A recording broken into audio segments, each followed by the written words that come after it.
चलू ने बजरिया से लेने यही बैयो से लेने यही बैयो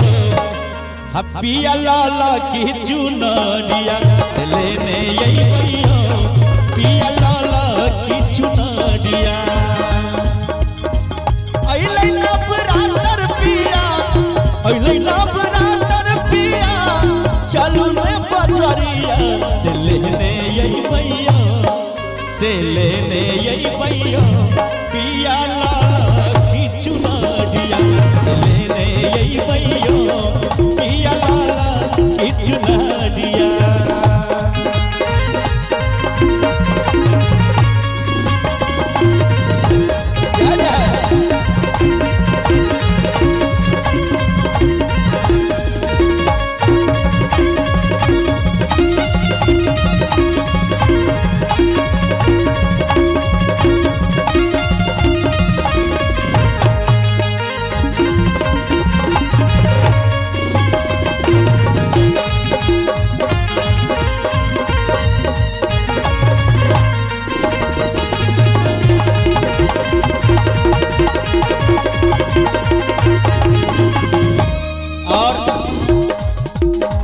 पत्नी अपना पति से कहे छे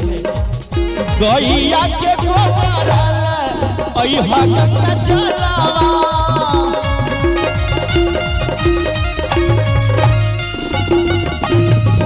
गैया के गोबर अइहा गंगा चलावा धूप दीप आरो लइहा नारियल के फलवा धूप दीप आरो लइहा नारियल के फलवा हमरो लइहा पिया हमरो लइहा पिया केरुआ रंग के सरिया से करबे करबैयो पिया या बकी नवरात्र से करबे करबैयो पिया या बकी नवरात्र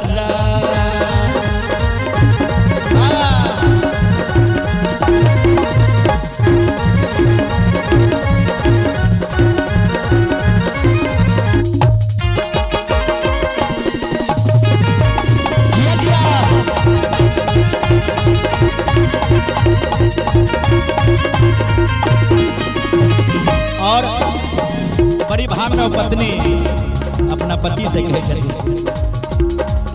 मैया चरनिया में कलशा बैसायाबा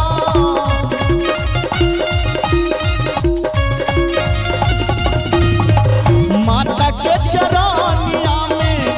कलशा बैसायाबा दुर्गा मैया से अर्जी लगाया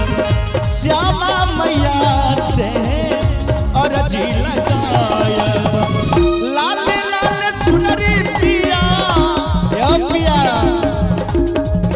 लाल लाल चुनरी पिया मैया के चढ़ाइबे से खेलबे करतैयो हुनकर पति कहे छे की खेलते से खेलबे करतैयो पिया गोदी में लालानवा से खेलबे करतैयो पिया गोदी में लालानवा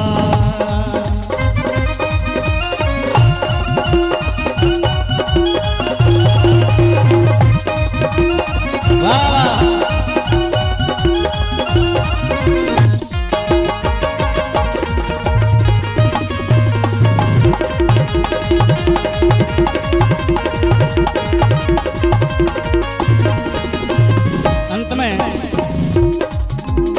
हमारे संतोष भाई लिखे थे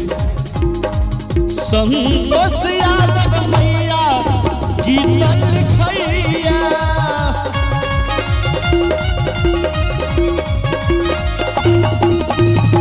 संतोष यादव मैया गीत लिखैया शंभू यादव गायब सुनबैया माँ शंभू यादव गायब सुनबैया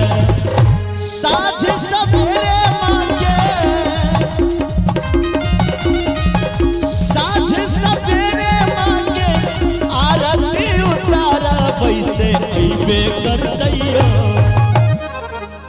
अतै से बेकर तैयो हम मैया मिथिला नगरिया से बेकर तैयो पिया मिथिला नगरिया अइलै ना बरातर पिया अइलै ना बरातर पिया चलू ने बजरिया से लेने अइबैया से लेने अइबैया पिया लाल की चुनरिया से लेने अइबैया पिया लाल